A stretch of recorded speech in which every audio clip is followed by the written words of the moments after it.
Então, o município tem um problema sério que a gente tem que ter a coragem de resolver, porque senão, na hora de abrir a licitação, Lucas, não vai haver interessados e a gente vai ter que conviver com as mesmas empresas. Não que eu sou contra as empresas atuais. Eu quero todo respeito aqui ao senhor Valdir, que tem história como tem o Álvaro da Canasvieiras, mas o que eu quero é que nós possamos dar condições das empresas no Brasil terem a isonomia na participação desse processo. Infelizmente, com esse valor, com essa estrutura, não vai aparecer empresas interessadas em participar. Então não diminui o valor da tarifa? Porque, infelizmente, nós estamos ajustando o valor da tarifa. Mas o senhor acha que se demitir cobrador vai diminuir o valor? Você está colocando uma palavra na minha boca que eu não falei. Que cobrador custa até 40 centavos, por exemplo, na tarifa. Que eu não estou falando de demitir. Eu estou falando que a partir de hoje não se contrata mais cobrador. E os cobradores atuais têm que ser remodelados no sistema. Porque algumas linhas do cobrador é importante. Porque além no movimento turístico, a cidade precisam ter cobradores. E eu tenho o maior respeito também a essa classe, que são meus amigos. Entretanto, eles precisam ser valorizados ou ser profissionalizados para ser mecânico, para ser motorista, para ser reaproveitado dentro do sistema. Mas a função do cobrador, a curto, médio e a longo prazo, ela precisa urgentemente deixar de existir. Tende a desaparecer, senhora? Porque é uma necessidade. Porque o sistema de bilhetragem eletrônica obriga isso. Ok, secretário, nós vamos fazer um breve intervalo. Conversas Cruzadas volta daqui a pouco. Até já. Estamos de volta com Conversas Cruzadas, discutindo hoje o transporte público da capital. Valdir Gomes, só para explicar para as pessoas a questão do tempo que se leva para fazer uma viagem de ônibus. O Moacir, do bairro Estreito, ele disse que está a 5 quilômetros do centro, desistiu de ir ao trabalho no centro de ônibus porque leva 40 minutos esperando. Ele acha que vale mais a pena ir de carro e mesmo financeiramente.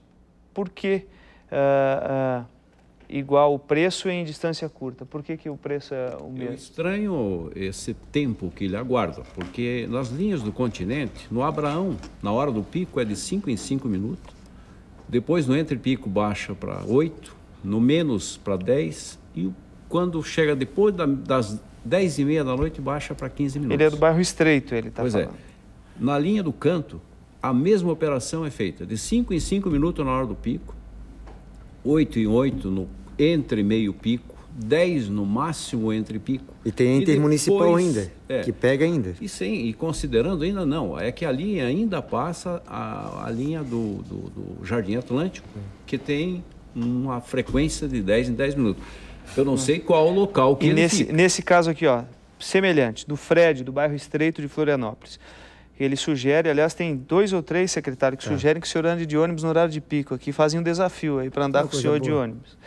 O Fred diz assim, além de sugerir ao secretário que ande de ônibus, ele fala que para ele ir do Estreito até a Barra da Lagoa no domingo, ele sai do Estreito, pega o Jardim Atlântico ou o Canto, vai ao Ticem, pega o ônibus até o Titri, depois vai ao Tilag, que é na Lagoa da Conceição, e pega outro e leva 2 horas para chegar nesse local.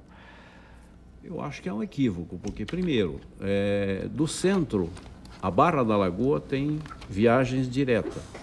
Então, ele está pegando o ônibus errado. Ele não precisa fazer toda essa... A cada quanto tempo, o senhor sabe? Não sei te precisar, não é? Mas tem horários que partem do centro e vão direto à Barra da Lagoa, passando pelo terminal da Lagoa, mas vai à Barra da Lagoa. Ele não precisa trocar de ônibus, não. E se ele trocar, porventura, na Trindade, também tem a operação Trindade Barra da Lagoa. Então, os horários. O segundo ponto que eu acho que tem que ser levado em consideração, se há demora sim, mas aí não é o ônibus que é o culpado. Sair do terminal, ele sai. O trânsito não anda, ele para junto. Então, quer seja ele esteja andando de ônibus ou de veículo próprio, ele vai ter uma demora também em função do trânsito. Aqui a gente tem apelos, e isso o secretário tem desenvolvido um trabalho muito bom nesse sentido, procurando dar prioridade ao ônibus. É isso que nós precisamos. Nós precisamos fazer com que o ônibus ande e o automóvel fique do lado. Aí, com certeza, nós vamos andar mais rápido do que o automóvel e vamos ter mais gente para transportar. Fabiano, só para entender. Um pouquinho, secretário. Isso aqui é importante só para responder, e a indagação também. Rapidamente, é bem rápido. Pediu a palavra aqui. Pesquisa de origem e destino. a tecnologia. Quinta-feira tem a reunião com os técnicos de Curitiba, que a gente vai fazer todo o levantamento dessas pessoas que saem de estreito, de outras comunidades, para saber para onde eles saem, de onde eles saem e para onde eles vão. Para criar as linhas diretas, para a gente tentar fazer uma nova linha, criar novas expectativas junto com esse processo licitatório. Quando vai ser? A quinta-feira agora tem o trabalho técnico, a gente vai ter que abrir a licitação para a contratação dessa empresa. Nós vamos fazer um raio-x em toda a operação de demanda, de fluxo de pessoas dentro do sistema. E a participação da população vai ser com a resposta à pesquisa? Exatamente, porque do usuário. Essa pesquisa aqui é feita dentro do ônibus, né? Na porta de entrada e na porta da saída. Se tiver ônibus,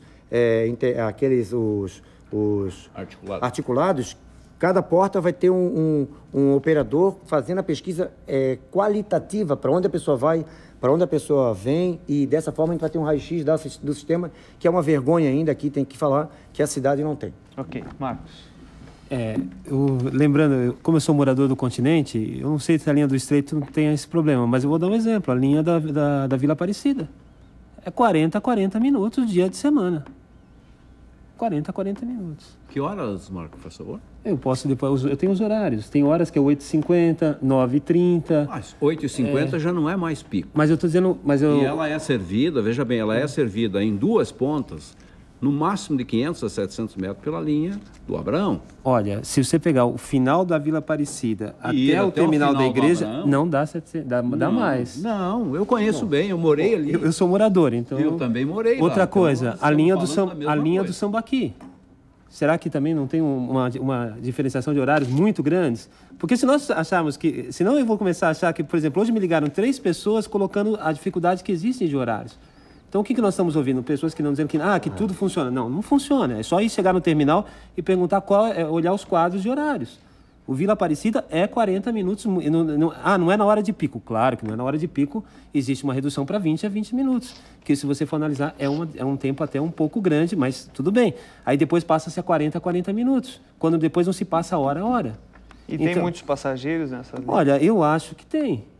Na minha avaliação, tem. Outra coisa, só assim para tentar colocar, o que a gente reclamou, secretário, nós fomos convidados para participar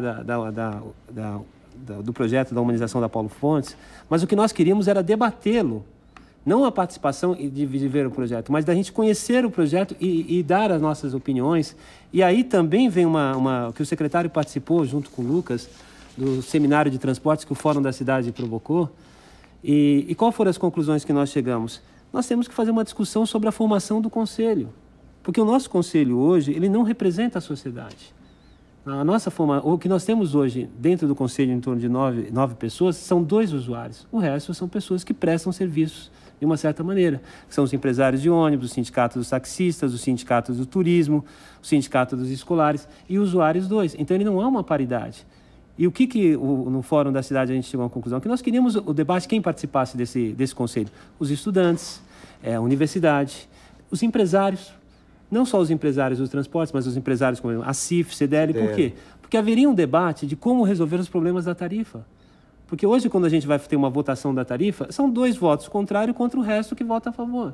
Então, não existe uma paridade, não existe um debate dentro do Conselho. O secretário sabe dessa nossa reivindicação, nós estamos conversando com ele para a gente... Você sabe da minha posição também. Para a gente mudar... Até que tornasse público a minha vontade de querer realmente democratizar para a gente mudar o Conselho, porque, na verdade, a gente tem um histórico, eu sei que é muito complicado pelo tempo que a gente tem aqui colocar, mas o que a gente pode... vou tentar ser rapidíssimo e colocar. O que é formado o Conselho, era formado o Conselho? Eram 2 vagas da UFECO, uma do Sintraturb, uma do IPUF, uma do Sindicato dos Taxistas, uma do Transportes Escolares e outra do CETUF.